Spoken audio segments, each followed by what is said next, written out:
Cienījamā Saeimas priekšsēdētāji, godātie deputāti, ministri, kolēģi un Latvijas cilvēki. 4 gadus atpakaļ man nebija ne nojausma, ka es varētu kļūt par deputātu. 2 nedēļas atpakaļ man nebija ne nojausma, ka es varētu kandidēt kā ministrs prezidents.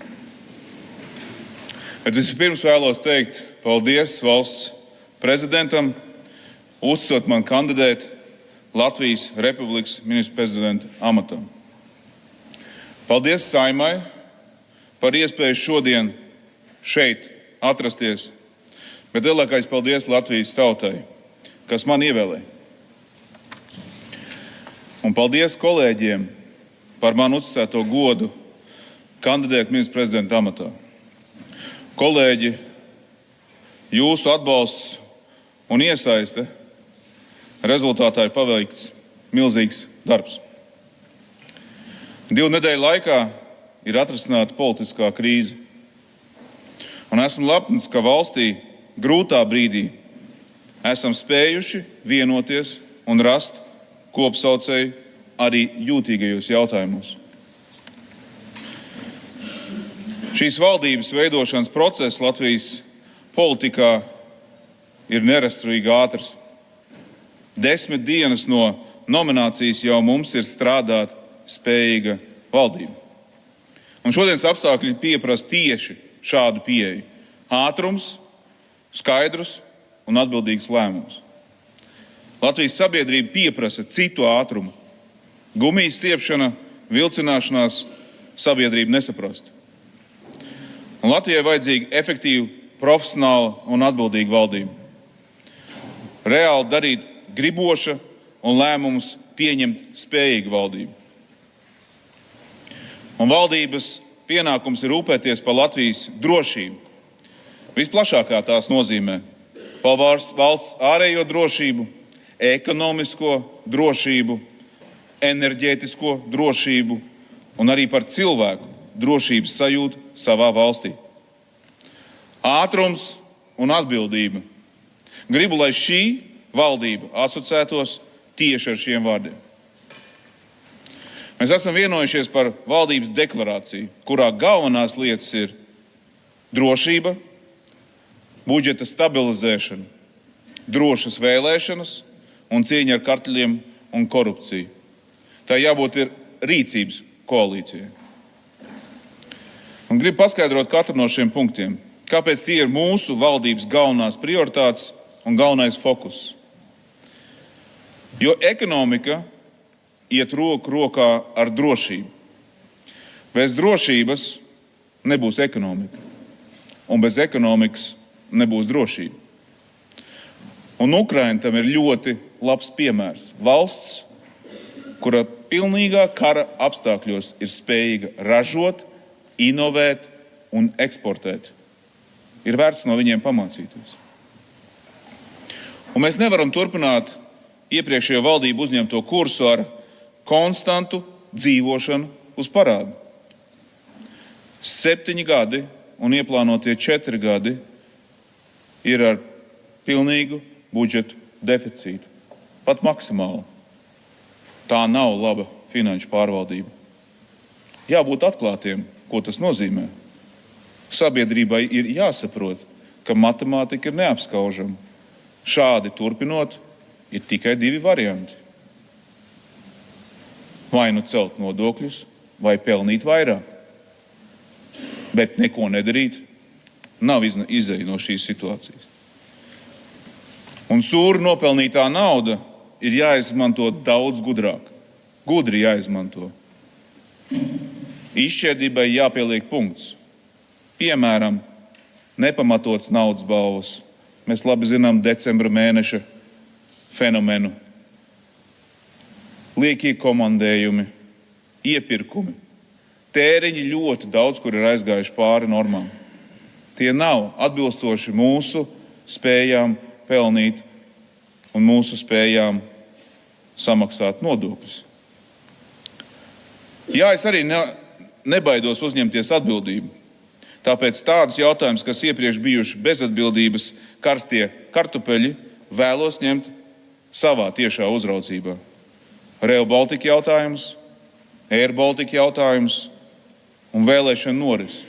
Tās būs prioritātes, kam es pievērsīšu īpašu uzmanību no savas puses. Ir jāizbeidz lēmumu nepieņemšanas mode. Tā mums ir pārāk dārgi maksājusi. Būs smagi un nepatīkami lēmumi. Mums nav cita ceļa un izvēles, kā godīgi runāt un godīgi paskaidrot sabiedrībai. Atklāt valodu. Tai ir jāneienāk mūsu modernajā politikā. Jo Latvijas cilvēki sapratīs smagus lēmumus.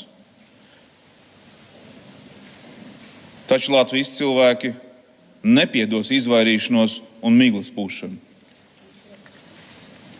Esmu jau minējis, politiķiem būs jāstrādā daudz un jāmeklē ātri, efektīvi, arī neordināri risinājumi. Tas attiecas gan uz nozarēm, gan uz valsts pārvaldu kopumā.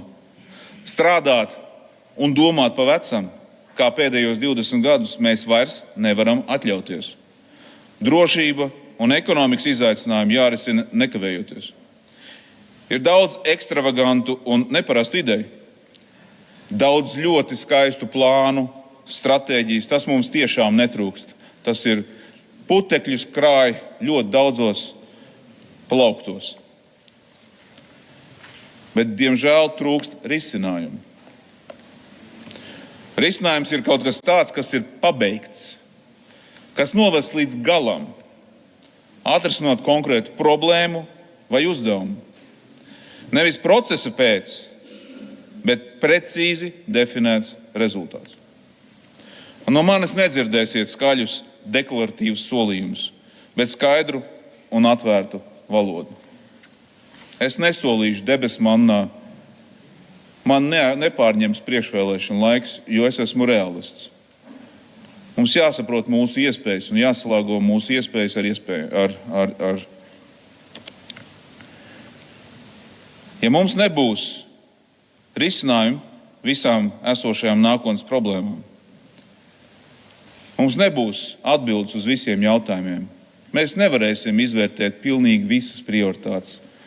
Mums būs jāuzliek ļoti limitētas dažas prioritātes. Jo fokusēties uz dažām nozīmē atrast tajās risinājumu. Fokusēties uz daudzām nozīmē pazaudēt sevi un uz gala rezultātu. Es nevēlos postīt un graut, bet gan attīstīt un celt. Nenoliekšu, kļūdas būs, es arī tās pielēdīšu. Bet kļūdas ir jāatzīst, tās jālabo un no tām ir jāmācās. Manuprāt, es to esmu pierādījis, es esmu gatavs atzīt kļūdas. Un mēs strādāsim tādā ļoti īpašā laikā, priekšvēlēšana laikā, tepat tūlīt. Atzīšu, ka tas nebūs viegli sabalansēt šo. Bet man liekas, tas būs ļoti labs mērauklis, mirklis, kur mūs ļoti ātri tauta pateiks, vai mēs esam darījuši labi, vai esam darījuši slikti. 3. oktobris to parādīs. Tā būs šīs valdības atzīme. Mēs esam dažādi, ar dažādu un sarežģītu attiecību vēsturi, ar dažādām pieredzēm, attieksmi un uzstādījumiem. Un tāda arī paliksim. Tas ir dabiski un saprotami. Mums nav jākļūst par labākajiem draugiem, taču saprātīgiem un atbildīgiem partneriem gan ir jābūt. Tāpēc lūdzu, mēģināsim atstāt mūsu dažādību, skaļās frāzes un saukļus priekšvēlēšanu debatēm un diskusijām. Liksim malā arī intrigu zobenus, dunčus un nazīšus. Tie nepalīdz sasniegt rezultātu. Mums jāfokusējas uz galveno. Un paldies visām frakcijām par vēlmi iesaistīties valdības veidošanas procesā. Politika ir kompromiss. Demokrātija ir par kompromisu meklēšanu. Un man ir grūti personīgi sadzīvot ar konstanto dalījumu pozīcijā un opozīcijā. Teikšu godīgi, man ienākot politikā, tas visvairāk ir traucējis, un es vismazāk to esmu sapratis. Visi 100, mēs visi šeit esam ievēlēti. Un kāpēc mēs esam ievēlēti? Lai veidot Latviju par labāku vietu. Mēs visi 100 esam nodevuši vienu un to pašu zvērestu. Tāpēc apsolu, ka labām idejām un risinājumiem manas durvis būs vienmēr atvērtas. Visiem Saeimas deputātiem. Es neaicināšu jūs būt iecietīgiem un saprotošiem. Nelūgšu kādu īpašu saudzības režīmu. Dariet savu darbu. Tas ir svarīgi. Asa kritika tur valdību modru. Un labi alternatīvi risinājumi un piedāvājumi vienmēr atrod dzirdīgas ausis. Un Latvijas tauta ir pierādījusi, ka ar smagu darbu tā var panākt galvu reibinošus panākumus sportā, kultūrā, mūzikā. Mēs esam zvaigznes pasaules līmenī. Valsts, kuras izmērs ir Ņujorkas kvartāla apmērā, ja skatāmies finansiāli un skaitliski, bet mēs esam top līmenī ļoti daudzās lietās un priecājamies un lepojamies par to. Es vienmēr pie sevis esmu domājis, kāpēc mēs politikā nevarētu būt numur 1? Kāpēc? Es domāju, ka varam. Mums jāpierāda, ka mēs varam arī politikā būt labākie. Un Latvija var kļūt par labāko vietu un valsti pasaulē bērniem. Ko tas nozīmē? Bērni, tas ir drošība. Tā ir par ģimenēm, par veselību, par izglītību, par nākotni. Un ja tā būs labākā valsts pasaulē bērniem, tā būs arī labākā valsts pasaulē pensionāriem un visiem iedzīvotājiem. Tādu es gribētu redzēt Latvijas nākotni. Un mēs varētu būt arī ātrākā valsts pārvalde Eiropā. Mēs to varam, mums tikai visiem tas ir jāgrib. Visiem. Mans tēvs man teica, nav neiespējamu lietu, ja no sirds to vēlies un dari. Tāpēc tēva grāmata īpaši to uzsver, un viņš ir pierādījums tam, ka neiespējams lietas var padarīt iespējams. Un jūs redzat šo nosaukumu, un tas to pierāda. Tēvs izdarīja neiespējamas lietas. Tās ir iespējams, ja mēs visi gribam panākt ko kopā. Visbeidzot, es gribu teikt lielāko paldies manai ģimenei. Sievai Annai, 3 bērniem un mammai.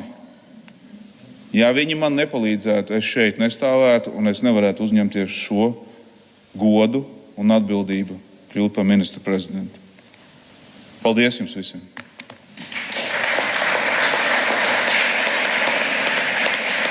Paldies!